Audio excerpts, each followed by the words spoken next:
All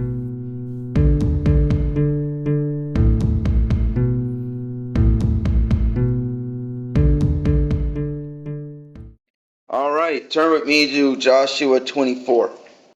I had not realized, thank goodness I have a wife, because we would be in Paul today. I had been spent the week preparing Paul, and then the good wife, when I told her the great sermon that I had prepared, she said, "That is not a Father's Day sermon." And so I said, "Oh, I completely forgot. Not that this is a Father's Day sermon. We'll see where we end up here." But we will be in Joshua 24, and we will start in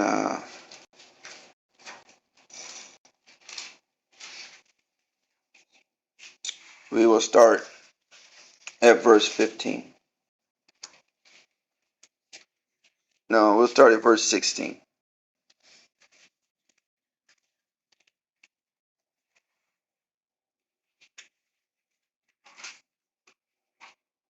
No, we'll do 15. All right, so we'll start at verse 14. Yeah, let's start at verse 14. Joshua 24:14.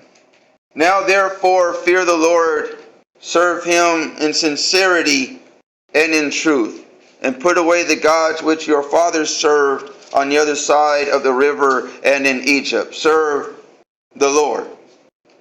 And if it seems evil to you to serve the Lord, choose for yourselves this day whom you will serve, whether the gods which your fathers served that were on the other side of the river, or the gods of the Amorites in whose land you dwell.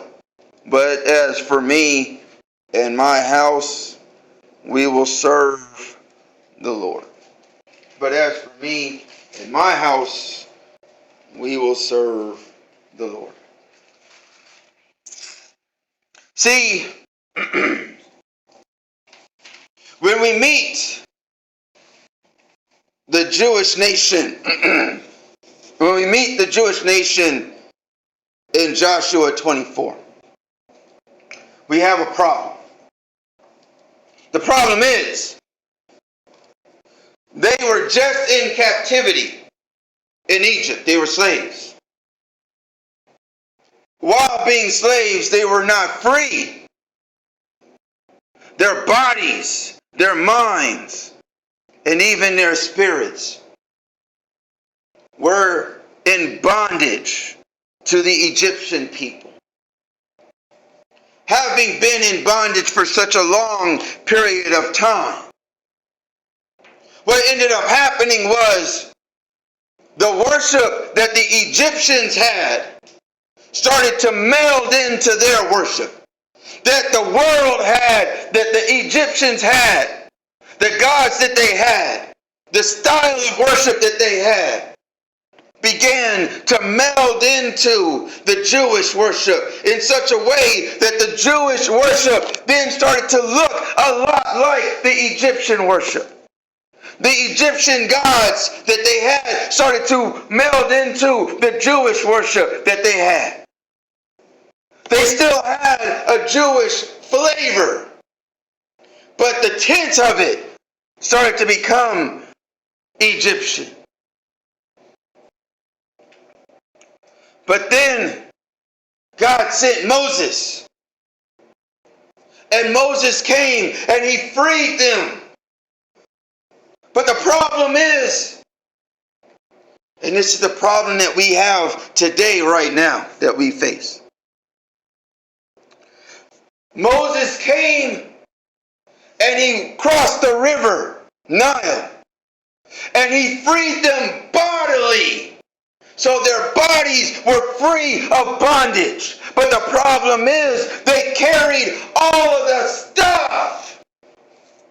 They carried all of the baggage that they had in Egypt with them over into the promised land. So now you've got people that are free physically, but mentally and spiritually they're still in bondage. They look free. When you look at them, they look free. But their lives, when you start to scratch a little bit below the surface, they're still back in Egypt. But then they get over here to this new land. And you've got these people called the Amorites. These people also have gods and a religion. So now they're starting to mix their religion with these people here. So now you've got a mixture of Egyptian gods. You've got a mixture of Amorite gods. And now you've got the God, all being mixed into one big pot like a gumbo or a stew. You see, the problem is they were not free. They were still in bondage. So often when we become Christians,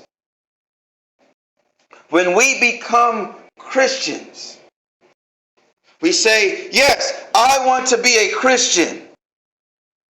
We might even get baptized. We might come to church every Sunday. We might come to church every Wednesday. But even as we're doing all of that, there's a big B-U-T, but. I want to be a Christian, but.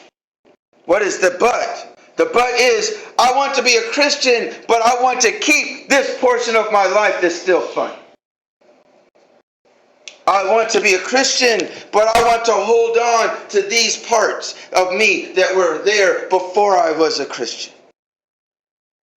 I want to be a Christian, but I want to live in the world too and taste all the things of the world. In today's society, it's easy to do.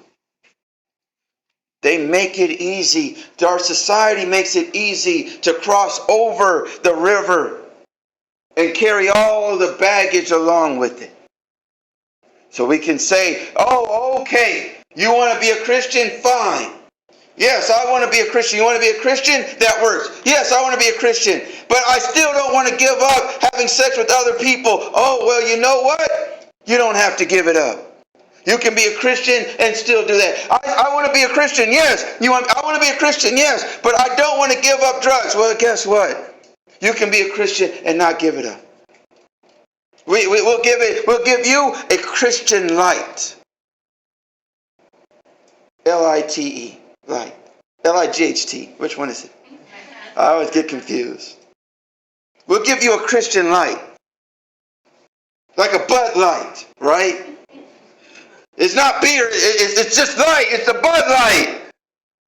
But you're still getting drunk. The problem is, there is no Christian light. Just like the Jews found out, there is no Jewish light. Once you cross over the river, all that baggage needs to be left behind. You've got to take all of that stuff. If you carry that stuff into the promised land, you're going to ruin the promised land. The promised land does not want all your stuff. They want it to be left behind. You can't have the world and Christianity too.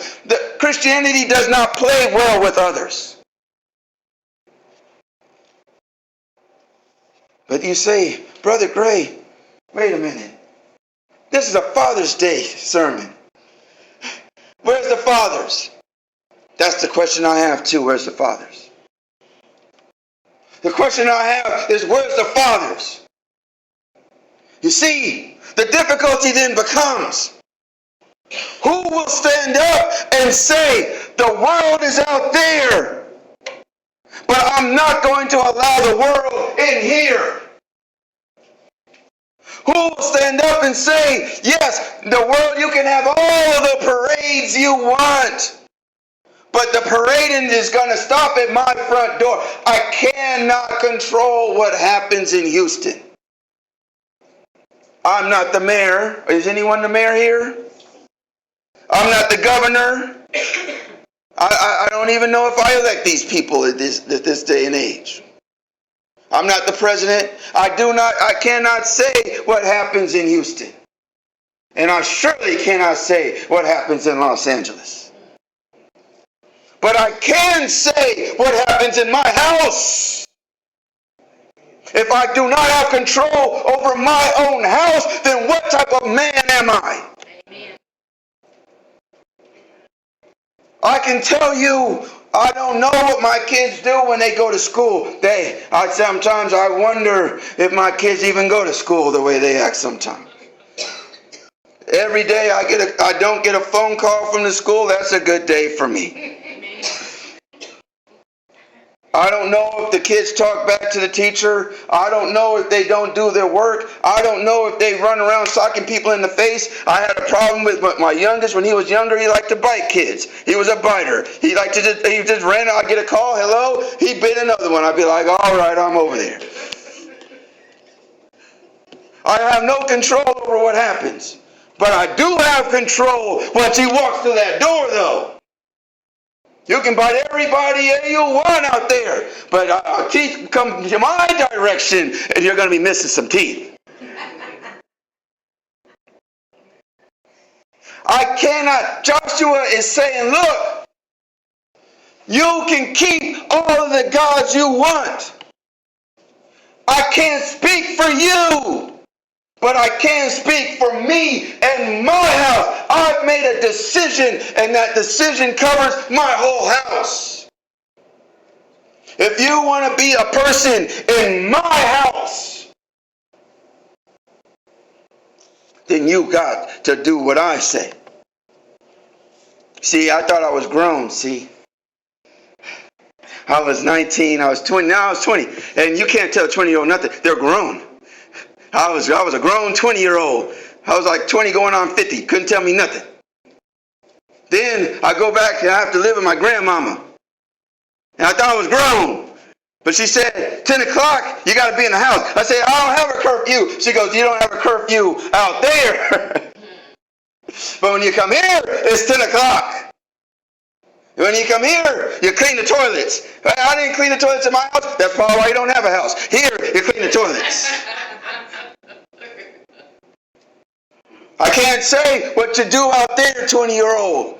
But I can say what to do in this house. And if you don't like it, guess what? There's many people that have been put out of people's houses.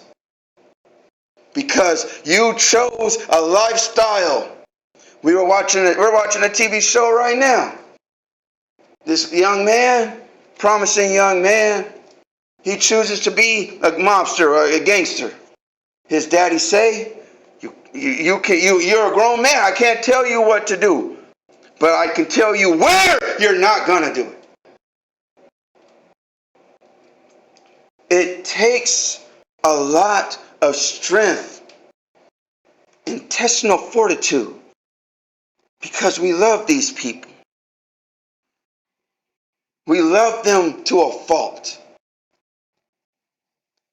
There's so many friends I had to just cut off because I say, I can't tell you what to do in your house.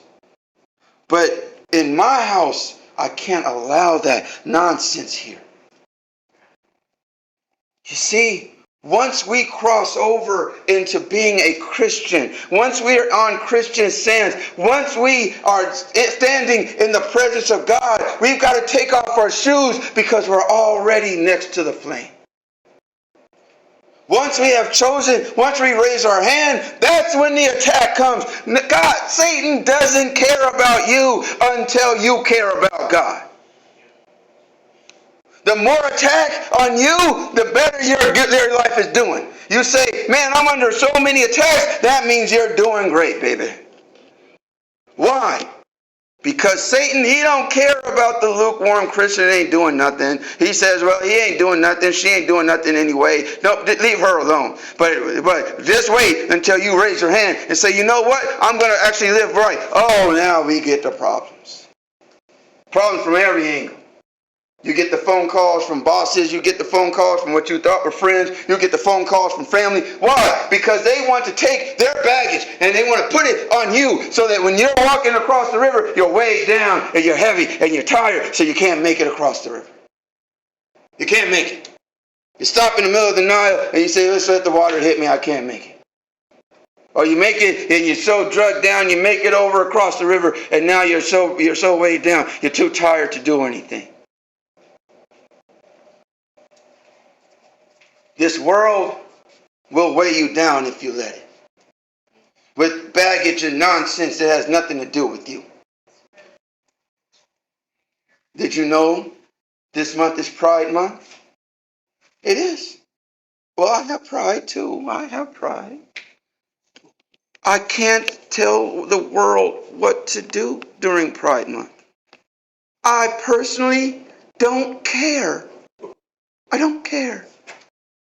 I know where I will not be on Saturday, but I cannot tell you where you should be on Saturday. That's what we need to get to understand.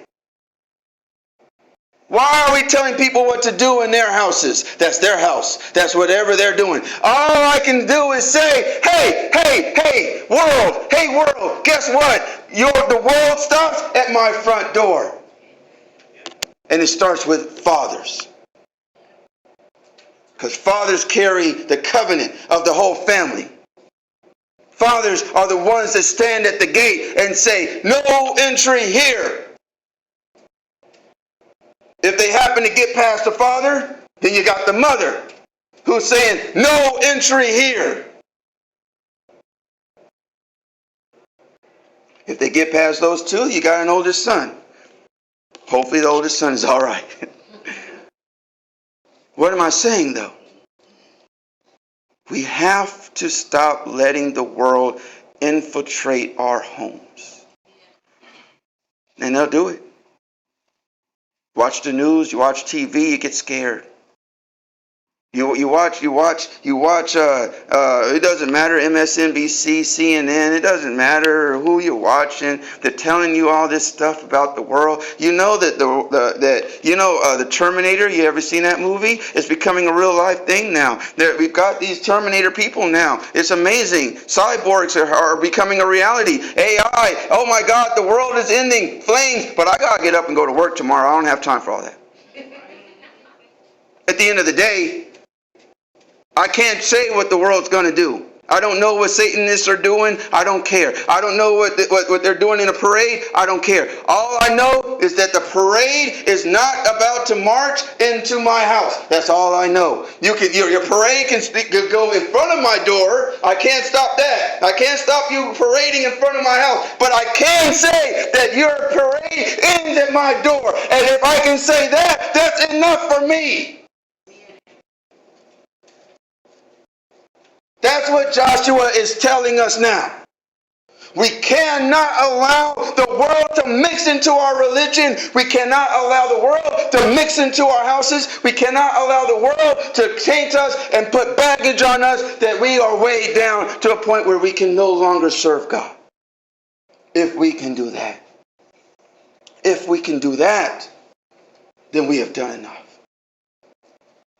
So, fathers, take pride in knowing.